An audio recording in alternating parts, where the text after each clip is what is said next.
Hi, I've moved over to my iPhone. The other one just died on me and I lost 10 minutes worth of content. But I don't know. I hope to gauge my bearings from there where I left off. I am utterly disquieted, by the quality of the iPhone, strangely, in comparison to the Android. I used to prefer iPhone, but not anymore. But yeah, whatever.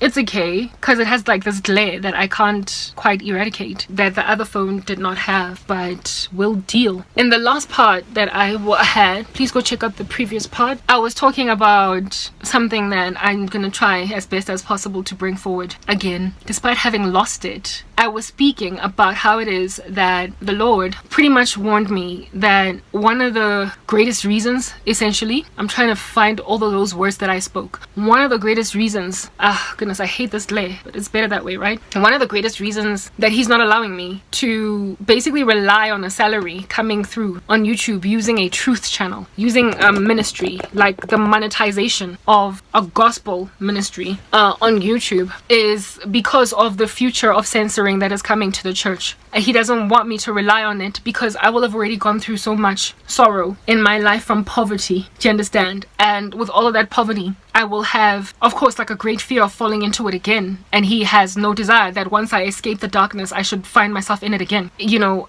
and that content creators, Christians on YouTube that have monetized their ministries on YouTube are facing a future of that loss, severance of money for like basically monthly expenses like children's fees and groceries and mortgage loans, whatever it is that a person needs to get through the day. They're facing not being able to continue paying those because YouTube suddenly deplatformed them. YouTube suddenly took away their channels altogether for daring saying something taboo. I was speaking about how it is that currently, for instance, the most banned or deplatformed content on the media at present is medical stuff. Like if you say anything about COVID that YouTube does not favor, they might strike you or even deplatform you based on that. However, other topics, generally they leave you alone. Like the LGBTQIA ridiculous agenda going on across the world right now. YouTube seems to be letting Christians speak without being deplatformed, demonetized and whatnot on it.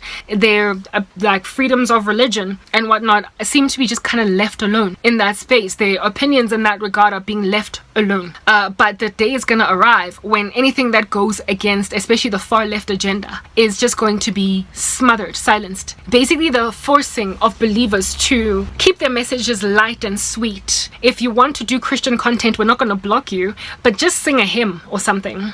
If you want to do Christian content, we're not going to block you, but just talk ubiquitously about how Jesus loves you, but don't make it clear that Jesus is not happy with homosexuality too.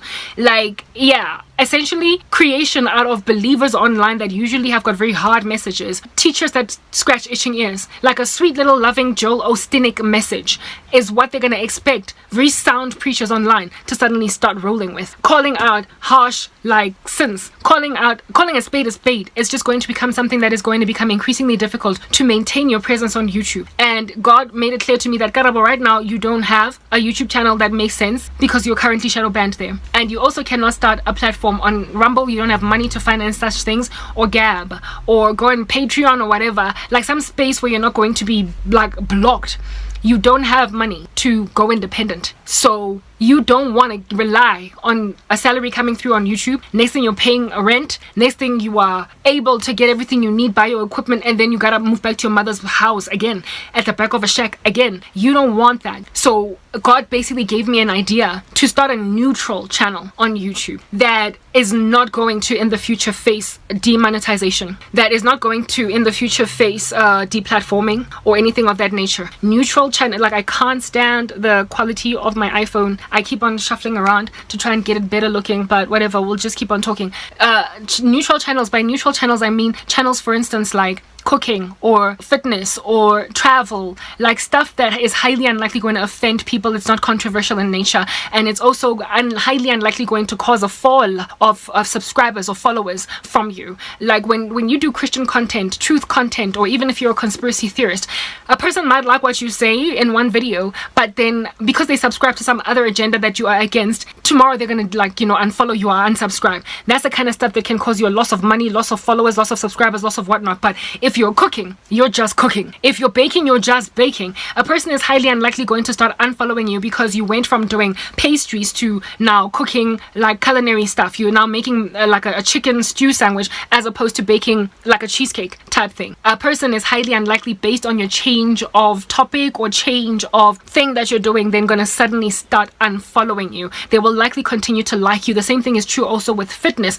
If you are doing for fitness like jiu-jitsu, and tomorrow you decide to do capoeira, and then the next day you decide to just do like deadlifts at the gym, the person who follows you from capoeira is not going to, now that you're doing jiu-jitsu, be like, I thought this chick was only doing capoeira, unless of course they were only looking for a capoeirista channel type establishment thing. So the Lord was like, do something that is neutral, that's not going to break your heart based on a loss of subscribers all of a sudden because you spoke one controversial message. And secondly, do a neutral channel that is based on your skills and your talents, that does not dishonor me, that is going to not get you losing subscribers, and that's also not going to be like YouTube's algorithm sensitive and like controversy sensitive, because that is how you're going to maintain your lifestyle. That is the channel that is not going to get demonetized. That when you get deplatformed in your Christian ministry, when you get deplatformed in that controversial space, you will still be able to pay your rent, you will still be able to pay your car, because your, what do you call this, your fitness channel is still running. For me, that's fitness. So God has basically been telling me that believers are facing a future, a sorrowful one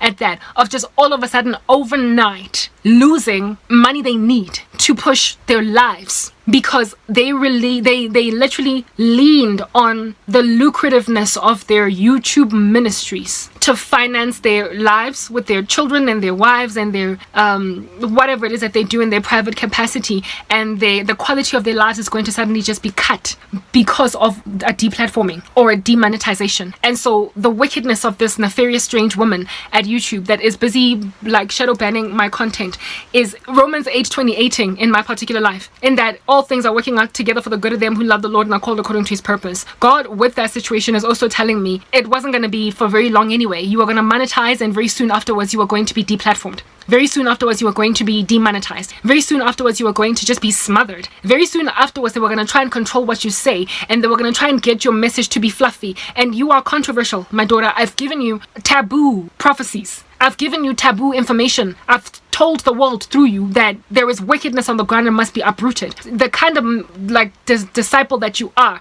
the ministry that I have set you apart in, is controversial. It will be. You're gonna be like Micaiah. You're gonna get a whole bunch of King Ahabs putting you away, feeding you meager portions of bread and water, because you dared prophesy that a king is gonna die tomorrow. So you, for the life of you, cannot monetize a YouTube channel. At most, the heartbreak will be in the fact that you've built for yourself a subscriber count of 100,000 people and you lost them overnight. But you're not going to be crying over where you're going to find your next loaf of bread. You're not going to be crying over paying your rent, because that's going to be getting paid by your neutral channel. You've got talents that I've given you that you can neutrally upload on social media, that in the future are not facing censoring, demonetization, and deplatforming.